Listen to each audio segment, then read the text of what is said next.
Vay anamot. Vay anamot tu. Anamot imege zezva.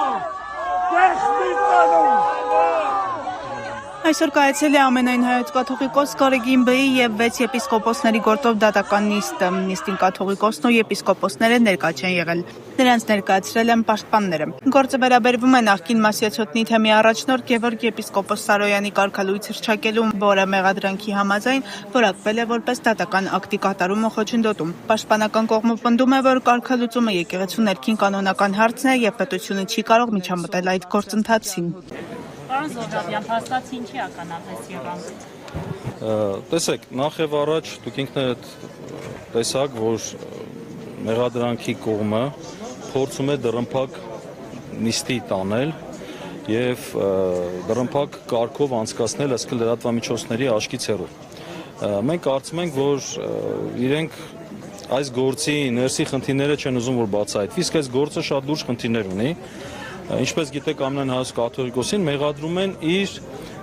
եկեղեցական կանոնական գործառույթը կատարելու համար։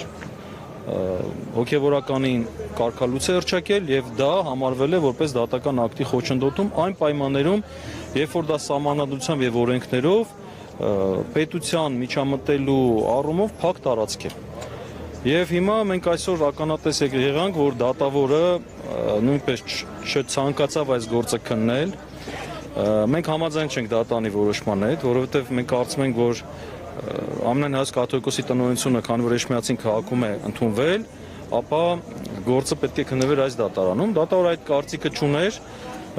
Մի կողմից սա խոսում է նաև նրա մասին, որ դատավորները բոլոր դեպքերում հասկանում են, որ սա խնդրահարույց գործ է, մի կողմից ուրեմն իրենց խիղճն է,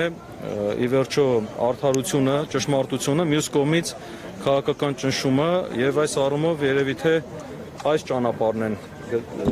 փնտրել եւ գտել։ Բայց վստահեցրեց, որ չի հուսա։ Ես իմ կարծիքն եմ ասում։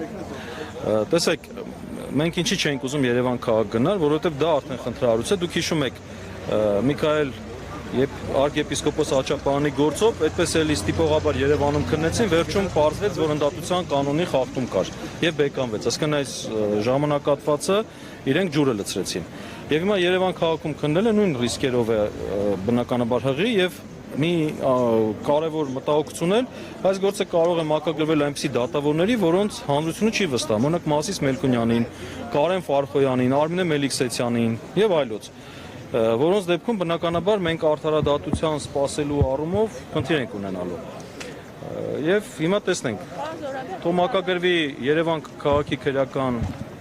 դատարանի որևէ դատավորին, մենք բնականաբար մեր դիրքորոշումը կներկայացնենք, հաջորդիվ տեսնենք ինչ կլինի, Երևանից էլ երևի այստեղ կուղարկեն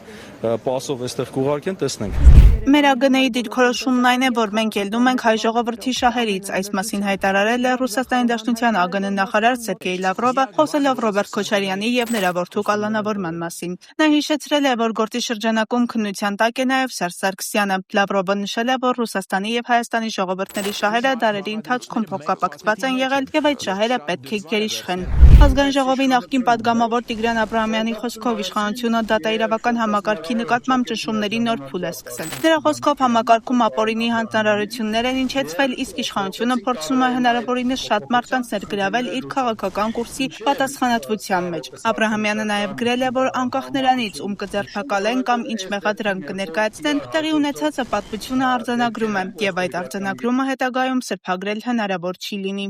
Անհայտ կորած համարվող զինծառայողների ծնողներն ու հարազատները ասոցիացիա են ստեղծել, այս մասին ասուլիսի ժամանակ հայտարարել է անհայտ կորած համարվող Էրիկ Մուրադյանի հորեղբայրը Գոռ Մուրադյանը։ Նա նշել է, որ ասոցիացիային միացել են ինչպես 90-ականների, այնպես էլ 2020-2023 թվականների մարտական գործողությունների ընթացքում անհայտ կորած զինծառայողների հարազատները։ Կազմակերպությունը ոչ միայն փորձելու է պարզել նրանց ճակատագիրը, այլև զբաղվելու է անհայտ կորածների ընտանիքների սոցիալական, հոգեբանական եւ իրավական խնդիրների լուծմամբ։ Հարազատների խոսքով անհայտ կորածների թիվը պարզապես վիճակագրական թիվ չէ, այն տարիների սպասում ու ցավ է։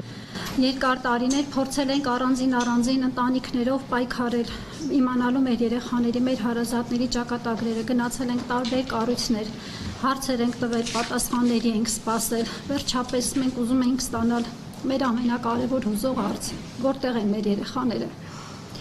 Եվ այդպես մենք մայրերով խումբ ստեղծեցինք, մի խումբ մայրերով առանձին էին գնում, հայրերը առանձին էին գնում, լինում էր անգամ նույն ընտանիքի անդամներ, մեկը մյուս գնում էր մի ուրիշ կառույց, մայրը առանձին կառույց, ու այդպես որոշեցինք երկար պայքարից հետո հասկացանք, որ ճիշտը միաբան լինելն էր, կառուցել մի այնպիսի հարթակ, որ լինենք միասնական, լինենք ավելի ուշիմ, հետևողական, ճիշտ աշխատանքներ վարենք, լինենք ավելի կառուցողական։ Ու հենց այդտեղից էլ ստեղծվեց այս ասոցիացիան։ Ասոցիացիայի հիմնական նպատակներ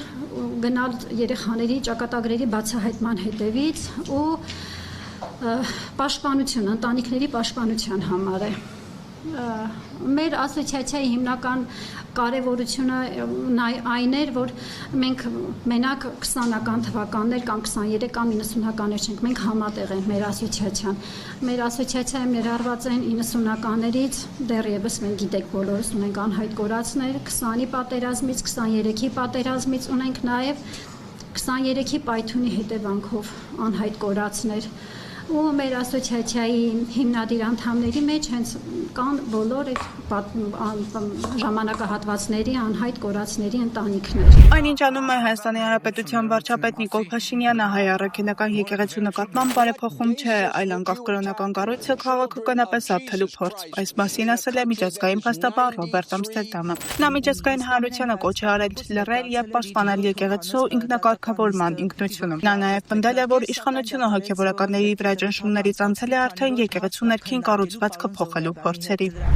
Աննա Հակոբյանը ընտանեկան բռնությունն դատապարտող հերթական տեսանյութն է հրապարակել։ Փաշինյանի կինը նշել է, որ հայ կնոջ նկատմամբ վերաբերմունքը պատմականորեն այլ է եղել, եւ մեր արմատներում կնոջ նկատմամբ բռնության ու նվաստացման տեղ չի եղել։ Հակոբյանը կանանց կոչ է արել հավատարիմ մնալ այդ ակունքներին եւ չհանդուրժել բռնությունը։ Մեր արմատներում տեղ չունեն կնոջ նկատմամբ անարգանքը, բռնությունն ու նվաստացումը։ Սիրելի կանայք, հավատարիմ ակունքներին այլևս չենք հանդուրժ։ Կրթության, գիտության, մշակույթի եւ սպորտի նախարար Ժաննա Անդրոսյանի խոսքով սեպտեմբերից դպրոցներում եւ բուհերում հասանելի կլինեն արհեստական բանականության կրթական գործիքները։ Դպրոցների տնօրենները ԱԲՕ-ի միջոցով կկարողանան վերլուծել աշակերտների գնահատականներն ու բացակայությունները եւ բացահայտել խոցելի ուղղությունները։ Ուսուցիչներն էլ կկարողանան ԱԲԸ-ն օգտագործել առաջադրանքների, թեստերի եւ թեմատիկ պլանների կազմման համար։ Firebird-ի եւ OpenAI-ի հետ համագործակցությամբ 50,000 բաժանորդագրությունը դառնալու է հասանելի եւ այդ բաժանորդագրության միջոցով մենք նախատեսում ենք, որ թե մեր սովորողները, իդեպ հանրապետության պարագայում խոսում ենք բացառապես ավագ դասարանների մասին եւ թե բուհական համակարգը ունենա հնարավորություն արհեստական բանականության կրթական գործիքները օգտագործել։ Ինչու եմ շեշտում կրթական գործիքները, օրինակ վստահաբար դուք ծանոթ